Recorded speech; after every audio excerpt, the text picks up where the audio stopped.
If you are tired of being taken for granted, this video is your permission slip to stop smiling and start living. A person who cannot be bad cannot truly be good.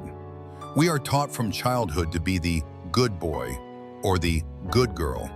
We are taught that putting others first is a virtue and having needs is selfish. But what if this niceness is actually a form of violence against yourself? In this philosophical deep dive, we explore the curse of the people pleaser.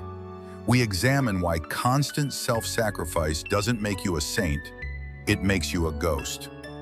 Alan Watts invites us to tear off the mask of the plastic saint and embrace our inner rascal.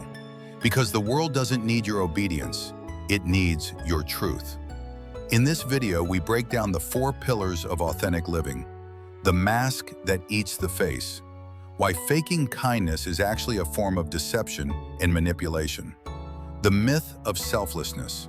Why you cannot give what you do not have, and why you must fill your own cup first. The toxicity of virtue.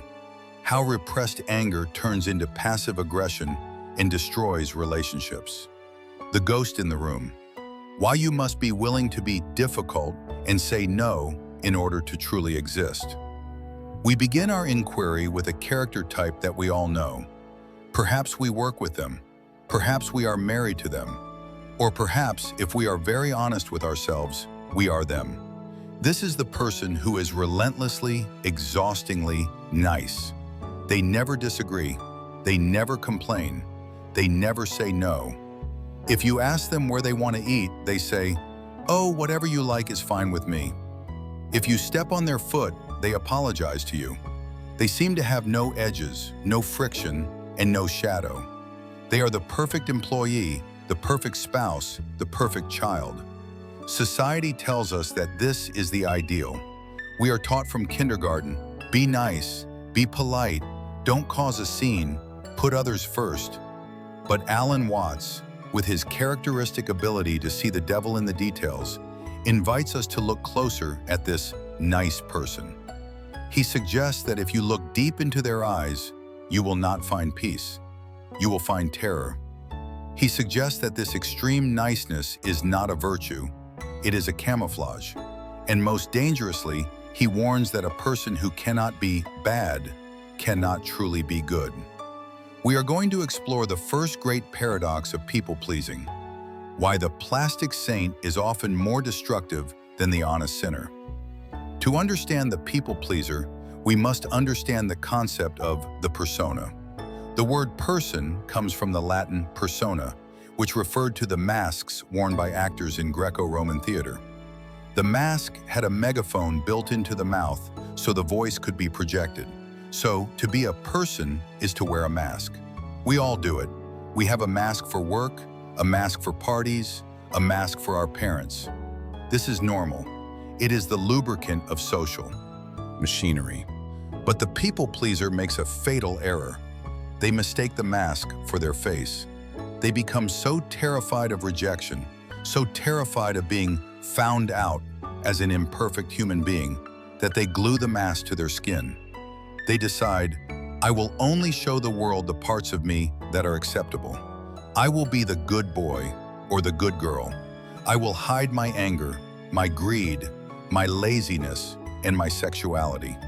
I will be a saint. Watts called this the plastic saint. Why plastic? Because it is artificial. It is sterile. It has no smell, no juice, no life. Real saints, if they exist, are not nice. They are intense. They are fiery. They disrupt the status quo. Jesus flipped tables. Zen masters hit students with sticks. But the plastic saint is harmless. And because they are harmless, they are lifeless. The core of the people pleaser's existence is a lie. The lie is, I am fine. I'm fine with staying late. I'm fine with you canceling our plans. I'm fine with you borrowing my money. But they are not fine. Inside, there is a biological organism that is screaming. There are tubes and pipes, as Watts liked to say, that have needs. There is a stomach that wants food. There is a nervous system that wants rest. There is an ego that wants respect. When you ignore these biological realities to please someone else, you are committing an act of violence against yourself. You are telling your own body, you don't matter. The other person's comfort is more important than your survival. This creates a schism, a split in the psyche. On the outside, the smile. On the inside, the scream. Watts argues that you cannot maintain this split forever. Nature does not allow it. If you hold a beach ball under the water, you can keep it there for a while with effort. But the moment your arm gets tired, the ball will shoot up into the air with tremendous force, splashing everyone. The people pleaser is walking around holding 20 beach balls under the water. They are trembling with the effort, and everyone around them can feel the tension. Have you ever met someone who was too nice, and you felt an instinctive distrust? You couldn't put your finger on it, but you wanted to get away from them. Alan Watts explains why. We trust rascality more than we trust perfection. He said, "I recognize that I am a rascal. And because I know I am a rascal, I know you are a rascal too. And because we are both rascals, we can trust each other." What does he mean? He means that self-interest is reliable. If I negotiate with a businessman who I know is greedy, I can trust him. I know what he wants. He wants money. I can work with that. I can set boundaries. His greed is transparent. But the plastic saint claims to have no self-interest. They claim to do everything for you. This is terrifying because it's not true. They do want something. They want your approval. They want your love. They want to control how you perceive them, but they won't admit it. They are a hidden sniper. You don't know where the bullet is coming from. You wonder, when will the bill come? What do I owe this person for all this kindness? Living with a people pleaser is like walking on a floor that looks solid, but is actually rotten underneath. You never know when you're going to fall through. You crave a grumbling, angry, honest person, just so you can feel the solid ground of truth. Here is a paradoxical insight. People-pleasing is a form of aggression. When you refuse to say what you want, you force the other person to guess. You force them to do the emotional labor of reading your mind. Where do you want to eat? Oh, anywhere. Okay, Italian? If you want. Okay, not Italian. Mexican? Well, it's a bit spicy, but sure. This is torture. The nice person thinks they are being easygoing. In reality, they are being difficult. They are making the other person carry the entire burden of decision-making. Watts would point out that this is a way of avoiding responsibility. If I choose the restaurant and the food is bad, it's my fault. If you choose the restaurant and the food is bad, I can play the victim. I can say, well, I just went along with you. The people pleaser maintains a position of moral superiority by never taking a stand. They remain the innocent martyr while forcing everyone else to be the bad guys who make the wrong choices. It is a very clever, very subtle power game. Finally, the mask eats the face because it destroys the possibility of real connection. To connect with someone, you must be there. You must be a solid entity with a shape, a color, a texture. If you are always adapting to the other person, if you are water taking the shape of their container, then there is no you to connect with. The other person is hugging a cloud. They are talking to an echo. Watts often spoke of the need for polarity. For electricity to flow, you need a positive and a negative. You need difference. You need friction. If you agree with everything I say, one of us is unnecessary. By trying to please me perfectly, you bore me to death. You deprive me of the joy of knowing a distinct human being. You deprive me of the privilege of earning your yes by risking your no. So how do we begin to peel off the mask? We must conduct a bad experiment. Alan Watts encourages us to get in touch with our inner, irreducible rascal. The practice is this: disappoint someone on purpose. Start small. When someone asks, "How are you?" and you feel terrible, don't say, "Fine." Say, "Honestly, I'm having a rough day. See what happens. The sky will not fall. In fact, the other person might lean in and say, "Me too." When someone asks you to do a favor you don't want to do, say, "I can't do that right now."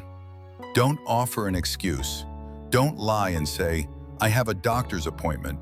Just say no. Watch the anxiety rise in your chest.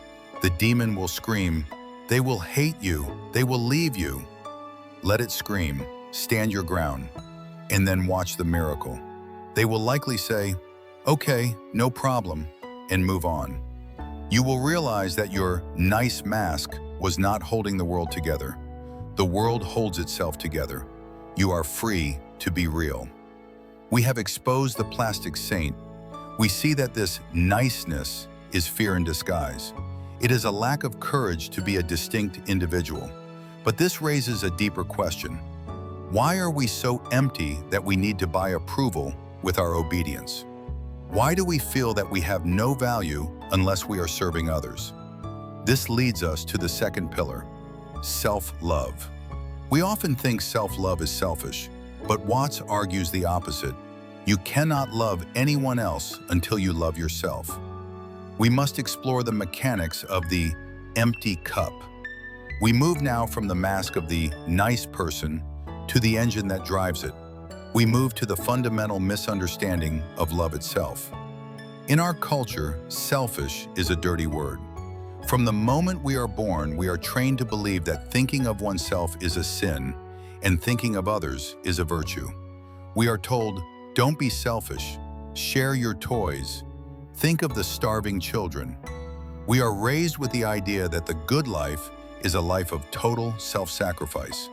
But Alan Watts, who was never afraid to slaughter a sacred cow, suggested that this doctrine of absolute selflessness is not only psychologically impossible, it is spiritually fraudulent. He posed a very simple, very devastating question. If you do not love yourself, how can you possibly love anyone else? If you hate yourself, if you are bored with yourself, if you are disgusted by your own needs, then your love for others will be nothing more than a desperate attempt to escape your own company. You will not be loving them. You will be using them as a distraction from the misery of being you. This leads us to the second pillar. True altruism requires true egoism. You must be full before you can spill over. Watts often enjoyed reinterpreting the Christian scriptures through the lens of Eastern philosophy. He pointed to the famous commandment, "Love thy neighbor as thyself." He noted that most people read the first half, "Love thy neighbor," and ignore the second half, "as thyself."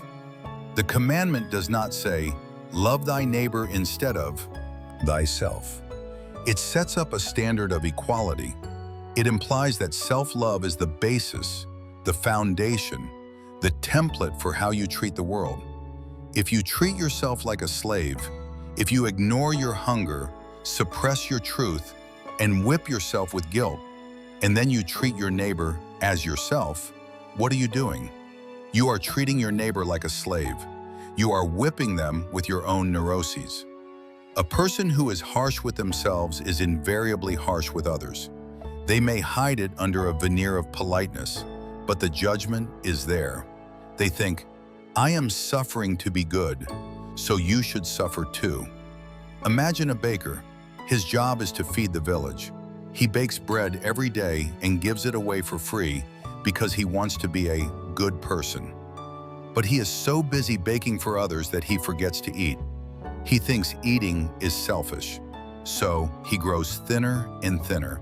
He grows weak. His hands shake. His energy fails. Eventually, two things happen. The quality of the bread suffers. It becomes burnt, tasteless, and sad. He collapses and dies. Now, who has he helped? By refusing to be selfish enough to eat a sandwich, he has deprived the entire village of a baker. His self-sacrifice was actually an act of sabotage.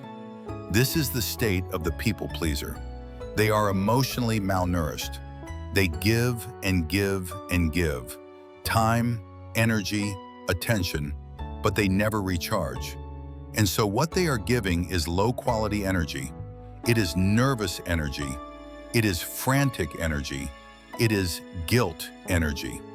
Watts argues, you have nothing to give unless you have something. To be a source of love, you must be a powerhouse. You must be full of life. You must be interesting. You must be vibrant. And to be vibrant, you must take the time to enjoy your own existence. You must do things just because you like them. You must have secrets. You must have pleasures. You must have a self. Watts had a hilarious way of describing a society built on forced altruism. He called it a circle of busybodies. Imagine a group of people sitting in a circle. Person A decides to live entirely for person B. Person B decides to live entirely for person C. Person C decides to live entirely for person D, and so on until the circle closes back to person A. Everyone is standing on someone else's toes. Everyone is trying to help the person in front of them while being pushed by the person behind them. Watts asks, who is having the fun? If everyone is living for someone else, then no one is living.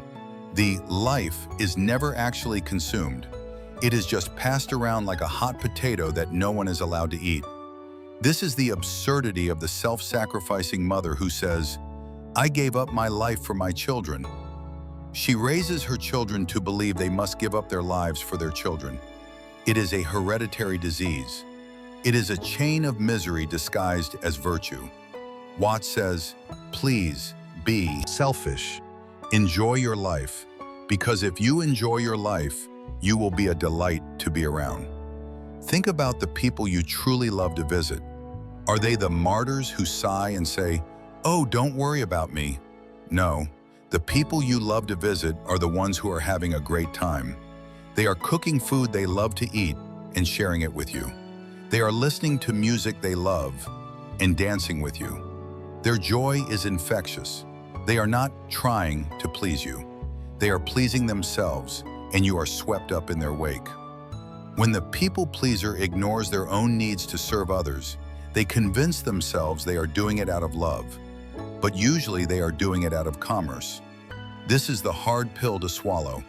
If I give you something I cannot afford to give, e.g., listening to your problems for 3 hours when I am exhausted, I am not giving a gift, I am making a loan.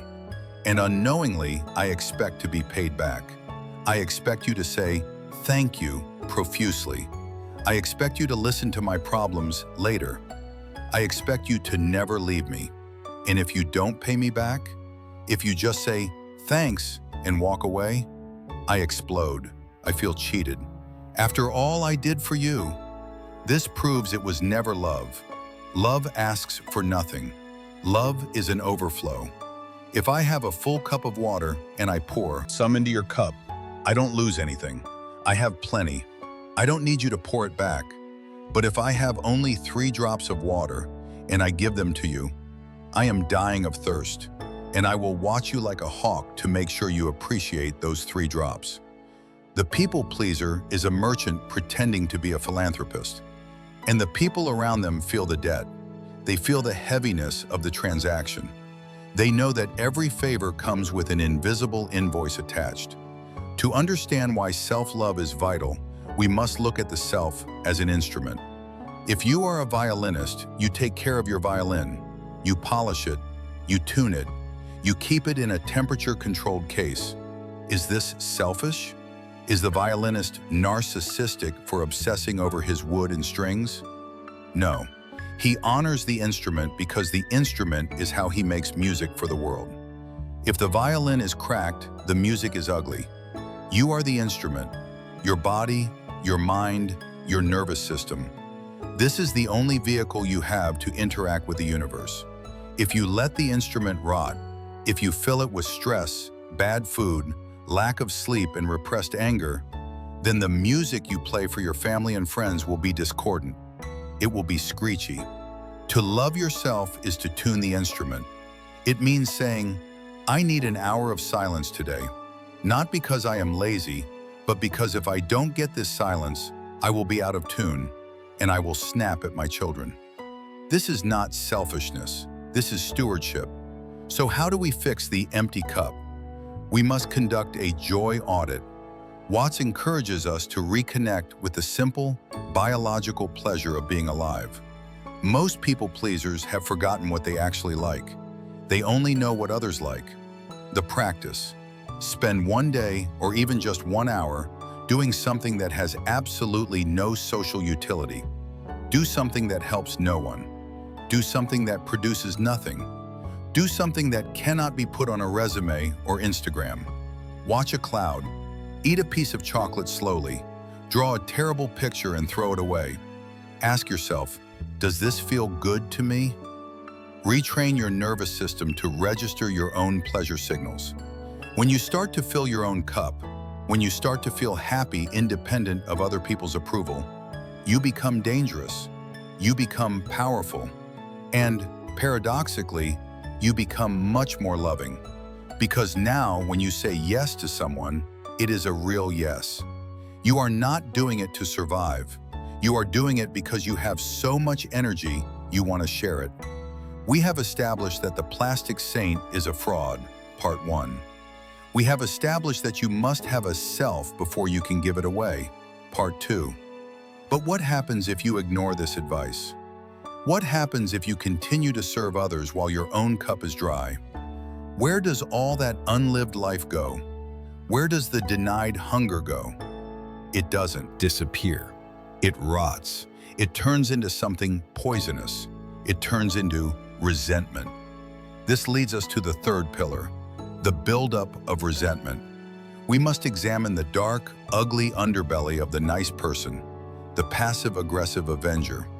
We have arrived at the ugliest part of the nice person anatomy. We have peeled back the smiling mask, part 1. We have exposed the empty heart, part 2.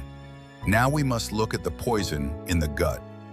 Alan Watts often reminded us that emotions are a form of energy. And the first law of thermodynamics tells us that energy cannot be created or destroyed. It can only change form.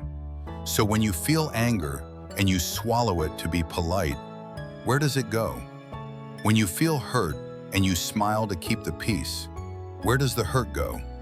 It does not vanish into the ether. It goes downstairs. It goes into the basement of your psyche. And there, in the dark, damp corners of your unconscious, it begins to ferment. It begins to rot. It turns into something highly flammable called resentment. This leads us to the third pillar. The repression of the negative guarantees the corruption of the positive. Imagine a system of plumbing. If you block the flow of water in one pipe because you don't like the water, it's dirty, the pressure builds up. Eventually, the water will burst out of another pipe, usually a clean one, and make a mess. People pleasers are master blockers. They block their no. They block their rage. They block their disappointment. They function like a pressure cooker with the safety valve glued shut. For a while, everything seems quiet. They seem like saints. But inside, the temperature is rising. The no that was swallowed turns into a yes that is poisoned. Watts warns, beware the fury of a patient man. But even more so, beware the kindness of a repressed man, because his kindness is becoming weaponized. Because the nice person cannot allow themselves to be openly aggressive, that would ruin their image. Their aggression must go underground. It becomes passive aggression. This is the most maddening form of conflict in existence. Direct aggression is a punch in the face. It hurts, but it's honest. You can duck, you can hit back, it's clean. Passive aggression is a gas leak. You can't see it, you can't hit it, but you slowly suffocate. How does the resentful, nice person fight? The forgetfulness. Oh, I'm so sorry, I forgot to mail your letter. Unconsciously, they didn't want to do it, so they forgot. The lateness. They are perpetually late, making you wait. It is a subtle power play to say, my time matters too. The cold shoulder.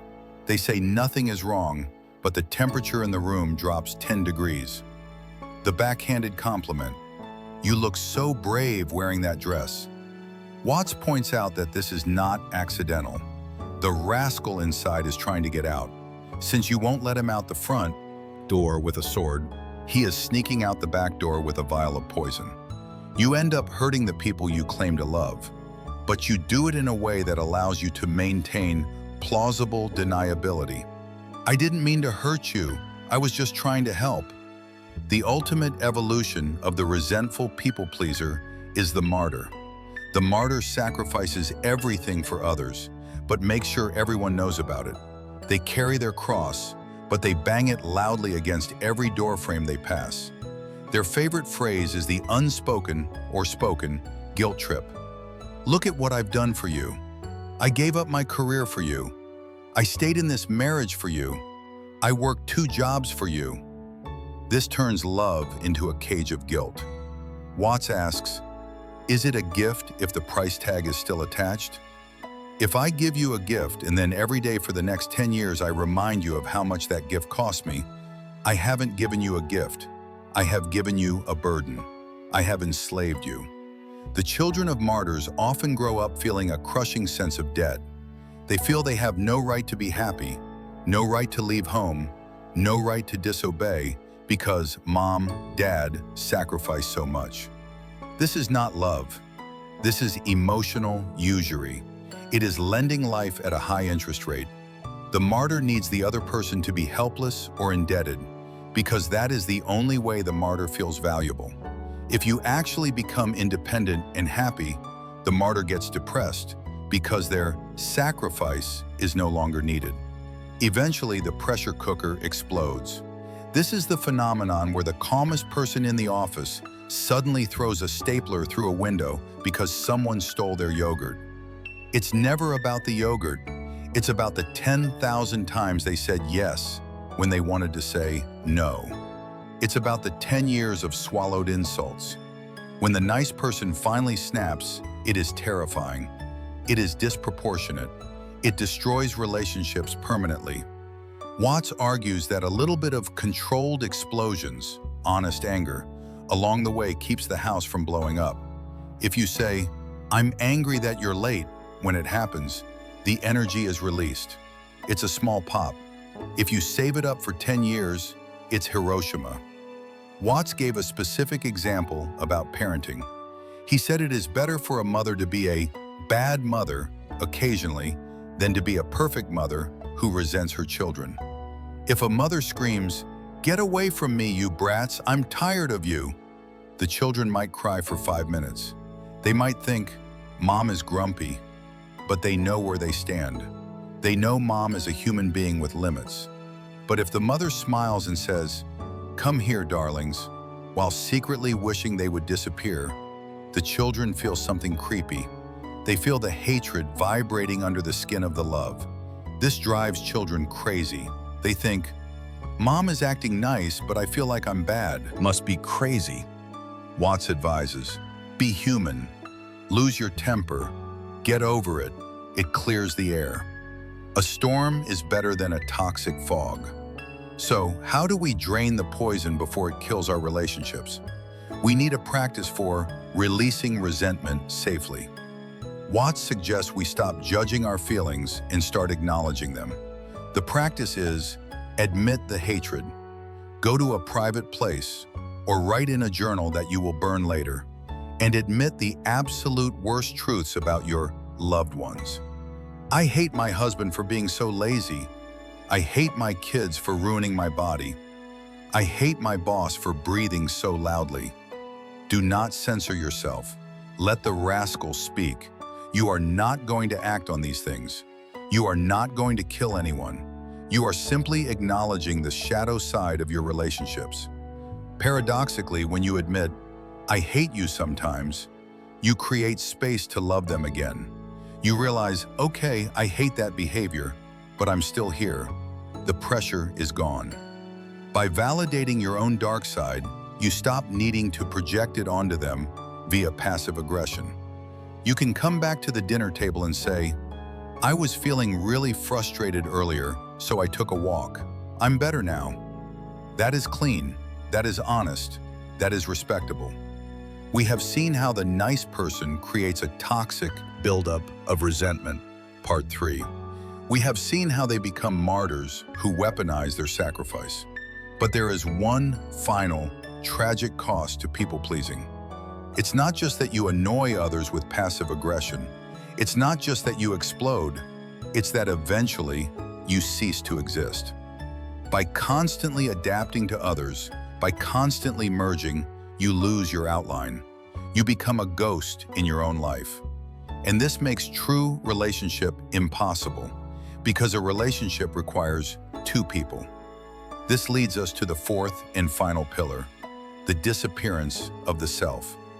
We will explore why being selfish, in the sense of having a self, is the greatest gift you can give to the world. We have reached the final stage of the people-pleaser's tragedy. We have seen the mask, part 1. We have seen the emptiness, part 2. We have seen the hidden poison, part 3. Now we face the existential consequence.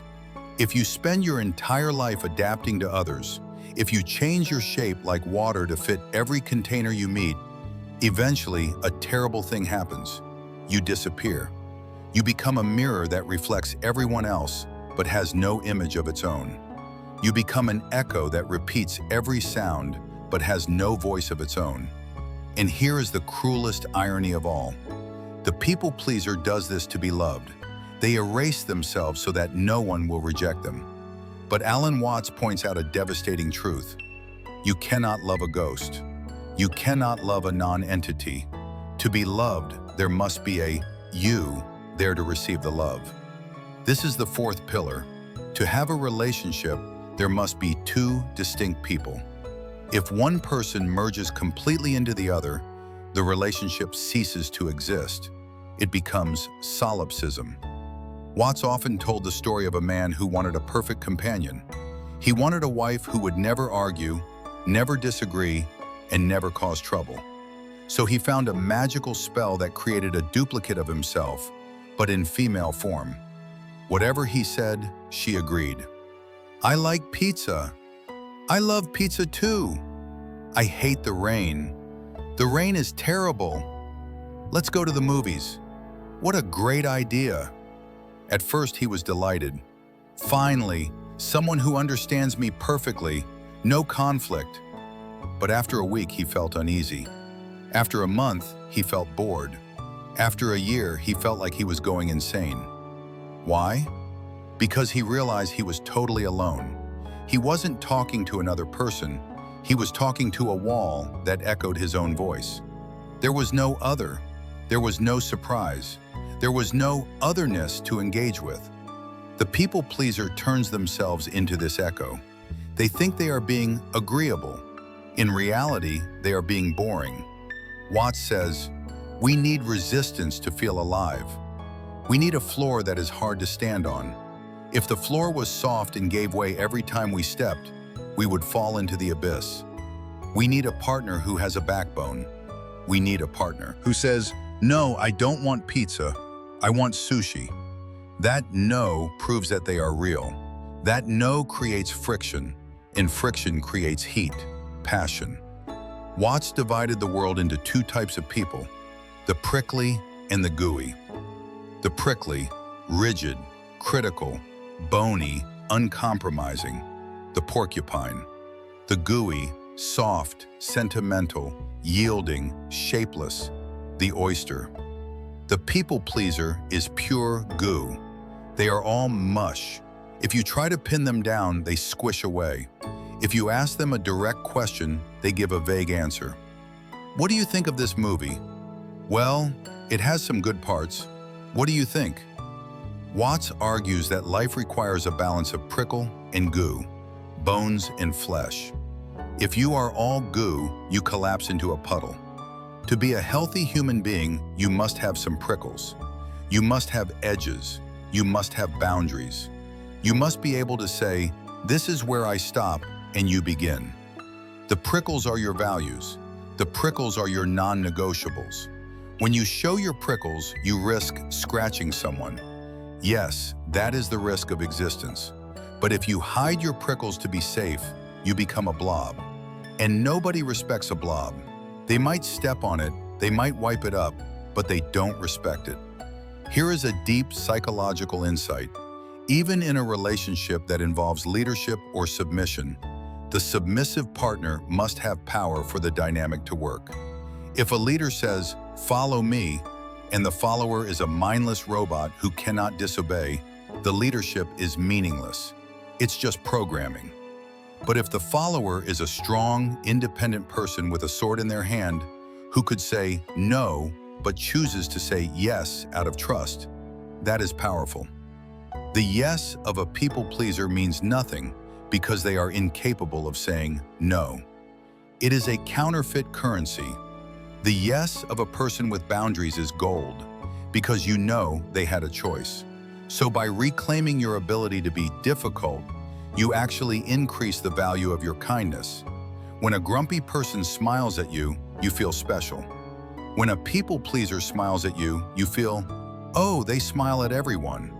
So how do we solidify the ghost? How do we grow a backbone? We must return to the concept of the irreducible rascal. We must stop trying to be angels and accept that we are animals. Animals are not polite, they are real. A cat does not apologize for sitting in the sun. A dog does not apologize for wanting a bone. They inhabit their desires fully. Watts encourages us to own our self-interest. Stop pretending you don't have an ego. You do. Stop pretending you don't want the biggest piece of cake. You do. When you admit, actually, I really want the window seat, you become solid. The people around you might be annoyed for a second, but they will relax. Why? Because the mystery is gone. Ah, he wants the window seat. Okay, now we know where we stand. Clarity is kindness. Ambiguity is torture. The people pleaser thinks they are kind, but they are ambiguous. The rascal is selfish, but they are clear. And in the long run, clarity builds better relationships than kindness. The final tool in our first aid kit is the practice of the sacred no. Most of us treat no as a negative thing, a rejection, a closing. Watts invites us to see no as a definition. Think of a sculpture. How do you make a statue of a horse out of stone? You chip away everything that is not the horse. You say no to the extra stone. If you kept all the stone, said yes to everything, you would just have a block. You wouldn't have art. Your life is the sculpture. Every time you say no to an obligation you hate, no to a person who drains you, no to a food you dislike, you are chipping away the extra stone. You are revealing the shape of you. If you never say no, you are a shapeless block. So, practice saying no. No, I won't come to the party. No, I won't lend you money. No, I don't agree with you. Do not justify it. Do not explain it. Explanations are often just apologies in disguise. Just let the no hang in the air. Feel the solidity of it. That solidity is the feeling of your own existence returning. Let us summarize our journey. The path from ghost to person involves 4 steps.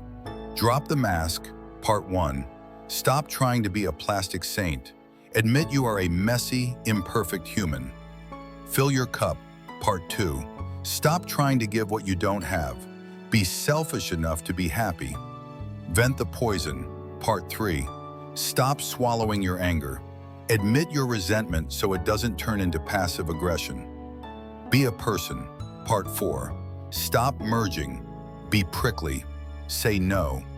Exist as a distinct pole so the electricity of love can flow. Alan Watts ends with the image of the dance. A dance requires 2 people. If I step forward, you step back. If I spin you, you offer resistance so you don't fall over. We are cooperating, but we are distinct forces. If you go limp in my arms, we can't dance. I'm just dragging a body around the floor. Don't be the body, be the dancer. Push back, hold your frame, look me in the eye. The world doesn't need your obedience. The world doesn't need your apology. The world needs you. The real, weird, prickly, hungry, joyful you. So take off the nice mask, throw it in the fire, and let us finally meet the real person underneath. It's a pleasure to meet you.